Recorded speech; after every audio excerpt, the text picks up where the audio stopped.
Hi అండి అందరికీ. Try methods అంటే ఉద్దేశ్యాలు, లక్ష్యాలు, స్పష్టీకరణలు, విలువలు. ఈ 3 అంటే ఈ లెసన్ నుంచి maths methodology, science methodology, social methodology ఈ 3 మెథడాలజీలు కలిపి మనం వీడియోగా తీసుకోవడం జరిగింది. నెక్స్ట్ ఇదే లెసన్లో మనకి విద్యా ప్రమాణాలు అనేది ఉంది. ఈ విద్యా ప్రమాణాలు అనేది నెక్స్ట్ వీడియోలో అందిస్తాను. 3 సబ్జెక్టుల యొక్క విద్యా ప్రమాణాలు కూడా ఎలా ఉంటుంది, డిఫరెన్స్ ఏంటి అని చెప్పేసి మీకు నెక్స్ట్ వీడియోలో అందించడం జరుగుతుంది.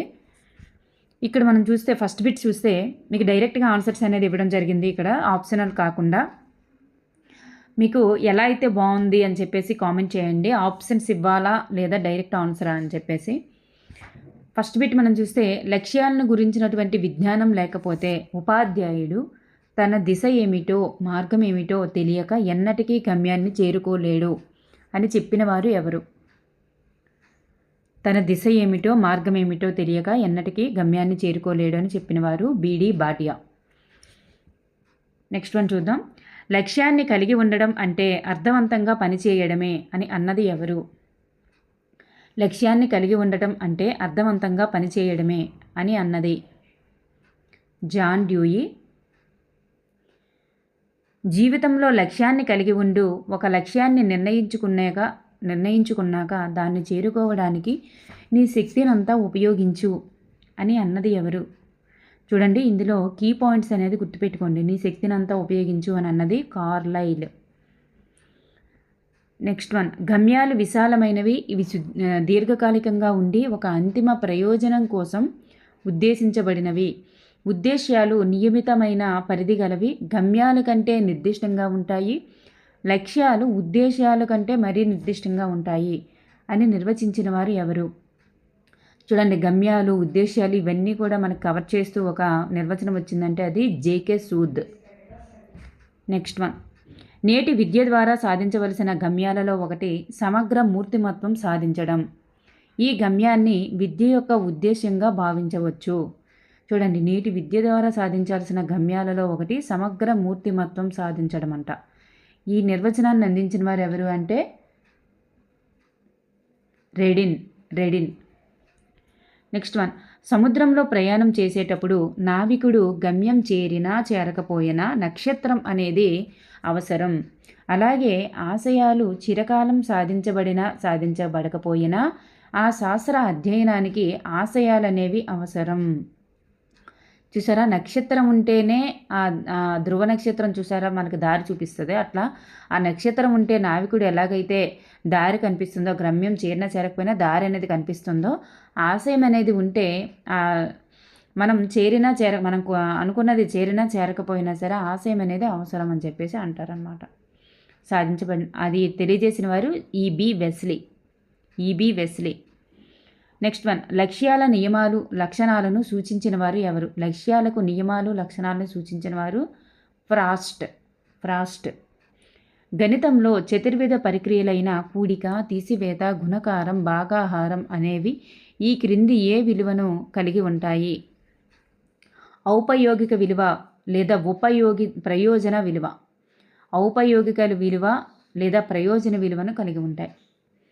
ఖచ్చితత్వం, ఏకాగ్రత, నిజాయితీ, ఆలోచన, వివేచన వంటివి గణిత అభ్యసనం పట్ల అభ్యాసకుడిలో పెంపొందుతాయి. అయితే ఇవి ఈ క్రింది ఏ ఉద్దేశ్యానికి చెందుతాయి? చూడండి, ఖచ్చితత్వము, ఏకాగ్రత, నిజాయితీ, ఆలోచన, వివేచన ఇవన్నీ కూడా క్రమశిక్షణ విలువకు చెందుతాయి గణితానికి సంబంధించి.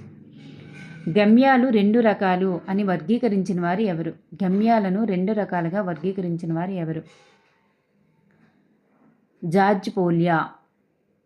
గణితం నేర్చుకోవడం పిల్లల హక్కు. పిల్లలందరికీ గణితాభ్యసనం ఆనందంగా జరగాలి. నేర్చుకున్న జ్ఞానాన్ని నిత్య జీవిత సందర్భాలలో సందర్భవంతంగా వినియోగించాలి అని తెలియజేసిన వారు ఎవరు? చూడండి, గణితం నేర్చుకోవడం పిల్లల హక్కు, అలాగే పిల్లలందరికీ గణితాభ్యసనం ఆనందంగా జరగాలి, నేర్చుకున్న జ్ఞానాన్ని నిత్య జీవిత సందర్భాల్లో సందర్భవంతంగా వినియోగించాలి. ఇలాంటి వర్డ్స్ చెప్పిన వారు ఎన్సీఎఫ్ 2005, ఏపీఎస్సీఎఫ్ 2011.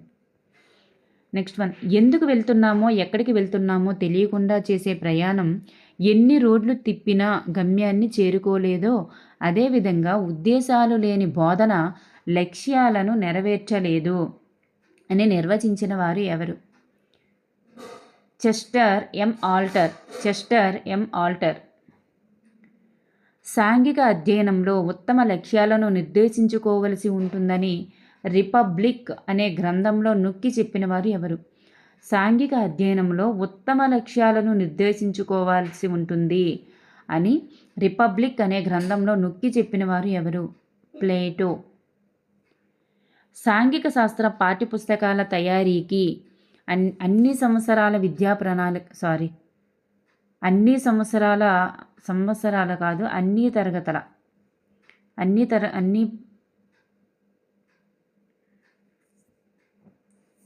అన్ని శాస్త్రాలకి కూడా అన్నింటికి కూడా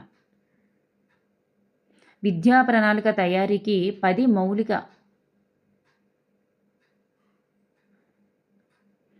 మౌలిక అంశాలను సూచించిన వారు ఎవరు?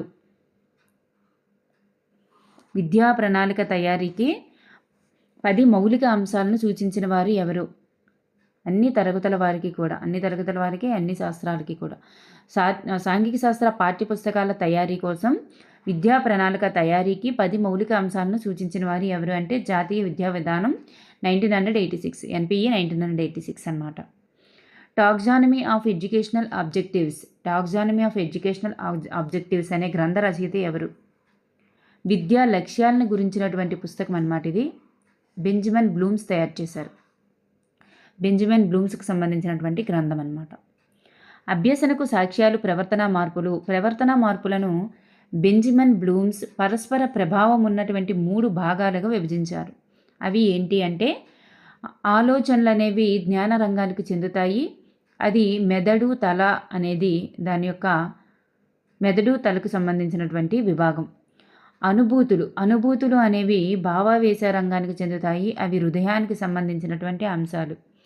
చర్యలు అనేవి మానసిక చలనాత్మక రంగానికి సంబంధించినవి. ఇవి కాళ్ళు చేతులకు సంబంధించినటువంటి అంశాలు. నెక్స్ట్ వన్, ప్రవర్తన మనోవిజ్ఞాన శాస్త్రంను పరిచయం చేసిన వారు ఎవరు? ప్రవర్తన మనోవిజ్ఞాన శాస్త్రాన్ని పరిచయం చేసిన వారు ఎవరు? నెక్స్ట్ ఇదే క్వశ్చన్ ఇంకొక క్వశ్చన్ ఏంటంటే, విద్యార్థి యొక్క బాహ్య ప్రవర్తనను పరిశీలించి మాపనం చేయడానికి వీలుగా విద్యా లక్ష్యాలను రూపొందించిన వారు ఎవరు? JB Watson. నెక్స్ట్ వన్, మనిషిలోని చేతన, ఉపచేతన, అచేతన లాంటి అంశాలను ప్రతిపాదించిన వారు ఎవరు? ఇది మనకు సైకాలజీలో కూడా వస్తాయి. Sigmund Freud. వ్యక్తి యొక్క అవసరాలకు అతని ప్రవర్తనకు సంబంధం ఉంటుందని తెలియజేసిన వారు. ఇది కూడా మనకి సైకాలజీలో వస్తుంది, అబ్రహం మాస్లో. నెక్స్ట్ వన్, విషయాల పునఃస్మరణకు, గుర్తింపునకు సంబంధించినటువంటి జ్ఞానాత్మక రంగంలోని అంశం ఏంటి? గుర్తించడం, జ్ఞప్తికి తెచ్చుకోవడం, ఇలా పునఃస్మరణ అంటాం కదా. సో ఇవన్నీ కూడా మనకి జ్ఞాన రంగానికి సంబంధించినవి, జ్ఞాన రంగంలోని జ్ఞానానికి సంబంధించినవి. నెక్స్ట్ వన్, బహిర్వేషణం, ఎక్స్ట్రాపోలేషన్ అనునవి ఏ లక్ష్యానికి సంబంధించినవి? ఇవి అవగాహనకు, జ్ఞాన రంగంలోని అవగాహనకు సంబంధించినవి. జ్ఞాన రంగానికి సంబంధించినవి అవగాహన. సమస్య పరిష్కారం అనునవి ఏ రంగానికి సంబంధించినవి? పరిష్కారం అనునవి ఏ రంగానికి సంబంధించినవి అంటే ఇది జ్ఞాన రంగానికి సంబంధించినవి. Next one, American psychological association జరిగిన సంవత్సరం ఎప్పుడు? 1948. సరళ అనే 6వ తరగతి విద్యార్థి టార్చ్ లైట్ నిర్మాణాన్ని వర్ణించడం జరిగింది. అయితే ఆమెలో నెరవేరినటువంటి లక్ష్యం ఏమిటి? సరళ అనే 6వ తరగతి విద్యార్థి టార్చ్ లైట్ నిర్మాణాన్ని వర్ణించింది. అయితే ఆమెలో నెరవేరిన లక్ష్యం అవగాహన. విద్యార్థి HIV ఎయిడ్స్ ర్యాలీలో పాల్గొనిన అతనిలో నెరవేరినటువంటి లక్ష్యం ఏంటి? HIV ఎయిడ్స్ ర్యాలీలలో పాల్గొన్నారు. అయితే అతనిలో నెరవేరినటువంటి లక్ష్యం అభిరుచి, అంటే ఇష్టంతో పాల్గొన్నాడంటే అభిరుచి ఉందని. జ్ఞాన రంగం యొక్క అంతిమ లక్ష్యం ఏంటి? మూల్యాంకనం. అదే సవరించినటువంటి బ్లూమ్స్ ప్రకారం అయితే అంతిమ లక్ష్యం ఏమవుతుంది? సృష్టించుట అవుతుంది. ఇక్కడైతే మూల్యాంకనం అవుతుంది. నెక్స్ట్ వన్, విద్యార్థి విచ్ఛిన్నకారులు మన కంటికి కనిపించినప్పటికీ జంతు వృక్ష కళేబరాలను కుళ్ళింపజేస్తాయని నమ్మకం కలిగి ఉంటాడు. అయితే అతనిలో నెరవేరినటువంటి లక్ష్యం ఏంటి? నమ్మకం కలిగి ఉండడం అనున్నది ఒక రకమైన వైఖరి. సో ఇది శాస్త్రీయ వైఖరికి చెందుతుంది. నెక్స్ట్ వన్, మానసిక చలనాత్మక రంగం యొక్క అంతిమ లక్ష్యం ఏంటి? స్వాభావీకరణ సహజీకరణ. నెక్స్ట్ వన్, సవరించిన బ్లూమ్స్ వర్గీకరణలో అత్యున్నత స్థాయి లక్ష్యం ఏంటి? ఇప్పుడే చెప్పుకున్నాం, సృష్టించుట. భావావేశ రంగాన్ని వివరించిన వారు ఎవరు? డేవిడ్ క్రాత్హాల్. భావావేశ రంగంలో మొదటి స్థాయి, ప్రాథమిక స్థాయి, సరళమైన, అత్యల్ప, అధమ స్థాయి, మౌలిక లక్ష్యంగా చెప్పబడేది ఏది? ఇందులో ఏ రకంగా ప్రశ్న అడిగినా ఆన్సర్ గ్రహించడమే అవుతుంది. మొదటి స్థాయి అనినా, ప్రాథమిక స్థాయి అనినా, సరళమైన అనినా, అత్యల్ప అనినా, అధమ స్థాయి అనినా, మౌలిక లక్ష్యం అనినా, ఏదైనా కానీ ఆన్సర్ భావావేశ రంగంలో మొదటిది అని అర్థం. సో గ్రహించడం అవుతుంది. గౌరవించడం, నమ్మకాన్ని కలిగి ఉండడం అనునవి భావావేశ రంగంలోని ఏ లక్ష్యాన్ని సూచిస్తాయి? విలువ కట్టడాన్ని సూచిస్తాయి. జ్ఞాన రంగంలోని సంశ్లేషణ, విశ్లేషణలకు సరిపడే మానసిక స్థాయి భావావేశ రంగంలోని ఏ లక్ష్యాన్ని సూచిస్తుంది? సంశ్లేషణ, విశ్లేషణలకు సరిపడేటటువంటి మానసిక స్థాయి జ్ఞాన రంగంలో వీటికి సరిపడే మానసిక స్థాయి అంట భావావేశ రంగంలోని ఏ లక్ష్యాన్ని సూచిస్తుంది అంటే వ్యవస్థాపనాన్ని సూచిస్తుంది. వ్యవస్థాపనం.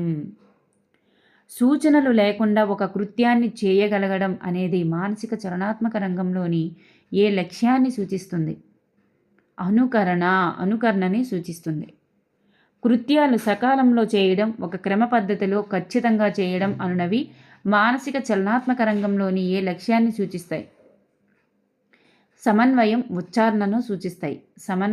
ఉచ్చారణ. వేరువేరు ఋతువులలో లోలక గడియారం వేగంగాను నిదానంగాను తిరుగుటకు కారణాలను విద్యార్థులు తెలుపగలిగితే ఆ స్పష్టీకరణ అనేది ఏ లక్ష్యానికి చెందుతుంది? కారణాలను తెలపడం అనేది సైన్స్లో కారణాలు తెలపడం వినియోగం అవుతుంది. నెక్స్ట్ వన్, నమూనాలను తయారు చేయడం, పరికరాలను భద్రపరచడం, పరికరాలను జాగ్రత్తగా అమర్చడం అనునవి మానసిక చలనాత్మక రంగంలోని ఏ నైపుణ్యాన్ని సూచిస్తాయి? నమూనాలను తయారు చేయడం, పరికరాలను భద్రపరచడం, పరికరాలను జాగ్రత్తగా అమర్చడం. ఇవి హస్త నైపుణ్యాన్ని సూచిస్తాయి. నైపుణ్యాలు రకాలు కూడా గుర్తుపెట్టుకోవాలి. ఆల్రెడీ మన వీడియో కూడా ఉంది ఆ నైపుణ్యాల రకాల నుంచి. అభినందనలు ఒక గణిత శాస్త్ర విలువగా వర్గీకరించినటువంటి గణిత శాస్త్రవేత్త ఎవరు? బ్రెస్లిచ్. అభినందనలు ఒక గణిత శాస్త్ర విలువగా వర్గీకరించిన గణిత శాస్త్రజ్ఞుడు బ్రెస్లిచ్. గణిత శాస్త్ర బోధనల వర్గీకరణలో గణిత శాస్త్రం ఒక ఆలోచన విధానం అని పేర్కొన్న గణిత శాస్త్రవేత్త ఎవరు? యంగ్ వర్గీకరించిన దానిలో గణిత శాస్త్రం ఒక ఆలోచన విధానం అనేది ఉంటుంది. సాంస్కృతిక విలువలు, క్రమశిక్షణ విలువలు అనునవి ఈ క్రింది ఎవరి గణిత శాస్త్ర బోధన విలువల వర్గీకరణలో పేర్కొన్నారు? ఈ విలువలు అనేటటువంటివి ఎవరి వర్గీకరణలో ఉంటాయంటే మున్నిక్ వర్గీకరణలో ఉంటాయి. 4 ఉంటాయి. ఆ 4 గుర్తుపెట్టుకోండి. అంటే మున్నిక్ వర్గీకరణలో లేనటువంటి విలువ ఏదని అడుగుతారు, మనకు అలా అడుగుతారు. నెక్స్ట్ వన్, గణిత శాస్త్ర బోధన విలువల వర్గీకరణలో సామర్థ్యాలు అనున్నది ఎవరు పేర్కొన్న వర్గీకరణలో కలదు? సామర్థ్యాలు అనేది వచ్చిందంటే స్టార్లింగ్. బ్రెస్లిచ్కి స్టార్లింగ్కి ఒకటి ఎక్స్ట్రా ఉంటుంది, ఏంటంటే ఈ సామర్థ్యాలే. నెక్స్ట్ వన్, సకల శాస్త్రాలకు మూలం ద్వారం వంటిది గణితం అని నిర్వచించిన వారు ఎవరు? బేకన్. దేశ పురోగతిని సాధించగల గణితం మరువరానిది. దేశ పురోగతిని సాధించగల గణితం మరువరానిది అని నిర్వచించిన వారు ఎవరు? నెపోలియన్. విద్యార్థులను అంకెలు, సంఖ్యలు, సంఖ్యాభావన, చతుర్విధ ప్రక్రియలు అభివృద్ధి పరుచుకునేలా తయారు చేయడం అనునవి ఏ విలువకు ఉద్దేశ్యం? ప్రయోజన విలువకి ఉద్దేశ్యం అన్నమాట. ఇవి ప్రయోజన విలువకు ఉద్దేశ్యాలు. మనకు ఆల్రెడీ టెట్లో కూడా ఈ బిట్ అడగడం జరిగింది. హేతువాదంలో మానవుని మనస్సు లేదా మేధస్సు లేదా మెదడు స్థిరపడే మార్గమే గణితం అని నిర్వచించిన వారు ఎవరు? John Locke. గణితం ఆధునిక నాగరికతకు అద్దం వంటిది అని నిర్వచించిన వారు ఎవరు? అర్థం కాదు అద్దం. అద్దం వంటిది అని నిర్వచించిన వారు ఎవరు? అర్థం కాదు అద్దం. అద్దం వంటిది అని నిర్వచించిన వారు ఎవరు అంటే హెగ్బెన్. నైతిక విలువలు ఆత్మవిశ్వాసం, సునిశ్చితత్వం, నిరాడంబరత, గణితాన్ని ఇతరులకు పంచడం, ఫలితాలను అంచనా వేయడం అనునవి ఈ క్రింది ఏ విలువకు సంబంధించినవి? చూడండి, నైతిక విలువలు ఆత్మవిశ్వాసం, సునిశ్చితత్వం, నిరాడంబరత, గణితాన్ని ఇతరులకు పంచడం, ఫలితాలను అంచనా వేయడం ఇవన్నీ కూడా క్రమశిక్షణ విలువకే చెందుతాయి. సంఖ్యలతో వ్యవహరించేటట్లు తెలియకనే జరిగే అంతర్గత అంకగణిత అభ్యాసమే సంగీతం అని నిర్వచించిన వారు ఎవరు? సంఖ్యలతో వ్యవహరిస్తున్నట్లు తెలియకుండా జరిగేటటువంటిదే సంగీతం అని చెప్పిన వారు లైబ్నిజ్. ప్రకృతి స్వభావాన్ని గణిత నియమాల ద్వారా తెలుసుకోవడం పాఠ్యప్రణాళిక నిర్మాణ సూత్రాలలో దేనిని అనుసరిస్తుంది? ప్రకృతి స్వభావాన్ని గణిత నియమాలు, గణిత నియమాల ద్వారా తెలుసుకోవడం అనేది దేన్ని సూచిస్తుంది అంటే సాంస్కృతిక విలువను తెలియజేస్తుంది. సత్యమే సౌందర్యం, సౌందర్యమే సత్యం అని నిర్వచించిన వారు జాన్ కీట్స్. విజ్ఞాన శాస్త్ర విలువలను మొదటిసారిగా వివరించిన వారు ఎవరు? హిక్లిస్. విజ్ఞాన శాస్త్ర విలువలను మొదటిసారిగా వివరించిన వారు హిక్లిస్. విద్యా లక్ష్యాలే విద్యా విలువలుగా పేర్కొన్న వారు ఎవరు? విద్యా విలువలుగా పేర్కొన్న వారు ఎవరు? కన్నింగ్హామ్. ఓటమి ఎరుగని వ్యక్తి కన్నా విలువలకు ప్రాధాన్యం ఇచ్చే వ్యక్తి మిన్న. ఓటమి ఎరుగని వ్యక్తి కన్నా విలువలకు ప్రాధాన్యం ఇచ్చే వ్యక్తి మిన్న నిర్వచించినది ఐన్స్టీన్. మనం దేన్నైతే ప్రేమగా చూస్తామో, దేన్నైతే పొందాలనుకుంటామో, దేనినైతే అభిమానిస్తామో, పొగుడితామో, ఊహిస్తామో, అభినందిస్తామో దాన్నే విలువగా పేర్కొన్నవారు ఎవరు? John Dewey. విద్యా హక్కు చట్టం 2009లో సాంఘిక శాస్త్ర బోధనలో రాజ్యాంగ విలువలను పేర్కొన్న అధ్యాయం ఏంటి? అధ్యాయం 5 సెక్షన్ 29. రాజ్యాంగ విలువల్ని ఆర్టీ యాక్ట్లో పేర్కొన్నారన్నమాట. ఇందులో ఎవరు నువ్వు ఒక సాంఘిక శాస్త్ర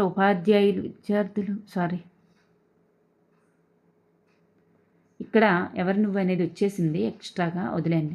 ఒక సాంఘిక శాస్త్ర ఉపాధ్యాయులు విద్యార్థులకు మన పండగలు అనే అంశంపై నాటిక పోటీలు నిర్వహించుట ద్వారా విద్యార్థుల్లో పెంపొందేటటువంటి విలువేంటి? నాటిక పోటీలు నిర్వహించడం అనేది ఒక సాంస్కృతిక విలువ.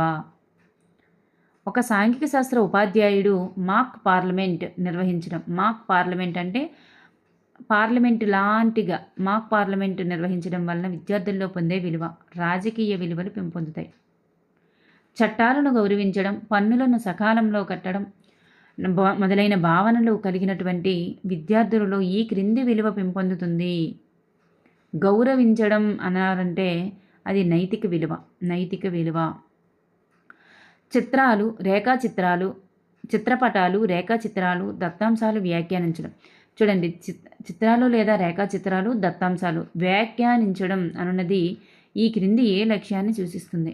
వ్యాఖ్యానించడం, వివరించడం ఇవన్నీ కూడా మనకి అవగాహన కిందకే వస్తుంది. ఎవరు, ఏమిటి, ఎవరు, ఎందుకు, ఎప్పుడు, ఎక్కడ, ఏమిటి, ఎలా అనేటటువంటి 6 జ్ఞాన లక్ష్యానికి కాపలా కాసే సైనికుల వంటివి. ఈ 6 కూడా జ్ఞాన లక్ష్యానికి కాపలా కాసే సైనికుల వంటివి అని తెలియజేసిన వారు ఎవరు? ఈ క్వశ్చన్స్ వేసుకుంటూ మనం ఏదైనా జ్ఞానాన్ని నేర్చుకోవచ్చు అని తెలియజేసిన వారు రుడ్యార్డ్ క్లిప్పింగ్. ఓకేనండి, థ్యాంక్ యూ ఎవ్రీవన్.